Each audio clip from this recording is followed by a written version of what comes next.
In March, the Walker Family YMCA in St. Catharines became Niagara's third Y in less than 2 years to close its doors permanently.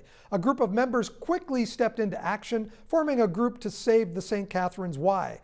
Uwe Natho joins us. Uwe, this came as a huge surprise, the fact that the Y was not going to open up again. That was a huge surprise to you and your fellow members. Absolutely. We didn't see it coming. We had no notification of it. The first we heard of it was through the newspaper. We were just decimated, and we're ready to say c'est la vie because we saw what happened in Niagara Falls. But that's not me. We decided that, hey, let's see what we can do. You have about 50 members who are all members of the Y who have joined your group. How did you gather them all together so quickly? Oh, we're now over 100, and we're growing daily because of our publicity program that we're undertaking. The Y, I always say, is more than a pool and a recreation center. It's a place where you network. It's a place where you socialize and you make friends and colleagues. And therefore, the minute 3 of us started, 5 others said, I agree with you. What do you want me to do? And word of mouth just spread within a week that we had what you said, the 50. Within about 3 weeks, we were up to 75. And now after 6 weeks, we're over 100.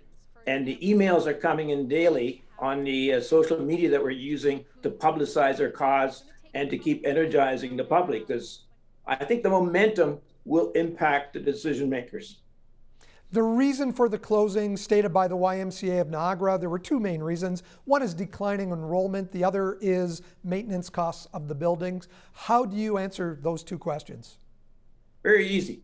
The first one, on the building side of it, I said, it's a 30-year-old building. Sure, it's got a flat roof. It's going to cost you some money. But the building is not in derelict form. And since then, Tom Rankin and his folks have been in and done an assessment of the building and gave it a thumbs up and said this building is in excellent shape.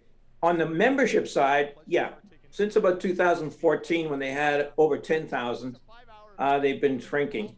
And but in 2018, they went up about 150. In 2019, they went up about 125 to 150 again.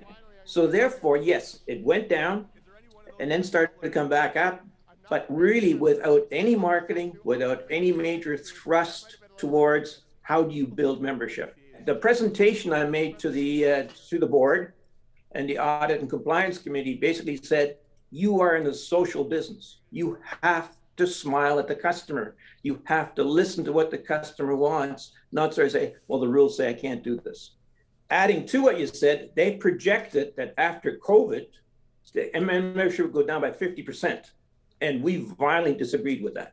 We said with the pent-up frustration that COVID has created, more people will want to come and exercise, get their body back in shape, network with the friends that they've been missing, and therefore just have a good welcoming campaign and a good marketing to get everyone back in. And I guarantee them that between our membership and the Niagara Falls membership, we could probably hit 9,000. This building is 27 years old, and it was really purpose-built. It was built to be a YMCA. So it's very difficult to envision that building, I guess, reworked for another purpose. Again, I got to rely on Tom Rankin. I'm no architect, I'm a finance guy. He said it's a single functional building. It's a recreation center. It can handle meetings and has conference rooms areas, but overall it is a unifunctional building. So therefore, one of the expectations that we've got is that when the tenders come in around the 2nd of June, if someone really puts a bid in, they'll tear it down and replace it with a condo or something else. And that's something you want to avoid. There's a new CAO that was just announced for the YMCAs of Niagara. Does that give you a new angle to approach in your attempt to keep this building open?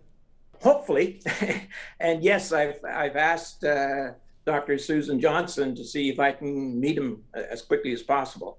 The board has had some financial difficulties for about 5 or 6 years, and I think they're tired. And 5 of the 11 are actually retiring, and they're looking for 5 new members. So he's coming in with a challenge. We'll see what happens. You mentioned the city. You did approach City Council on April 26th, and they agreed to enter a somewhat of a partnership with you and the YMCA of Niagara as well to look at options, and that's a positive sign. We've had our first session, and again, I'm delighted at the cooperation I got from both parties, the openness from both parties, and I'm quite hopeful that we'll come up with something. My personal objective, and that of the committee, I guess, is to come up with alternatives so that when the bids come in, that they can say, okay, here's the bid, whatever it may be, here's if we keep it open and what it might look like with the kind of help from the membership and the community. Okay, what do we do now? So we want to give them an alternative to let's just sell, which was the mode that they were in. If you read the March 10th and the first couple of meetings we had with the board, it was, we're selling, like don't even bother thinking about an alternative. Uwe, thank you so much for joining us today. We really appreciate your time. Good luck with your fight.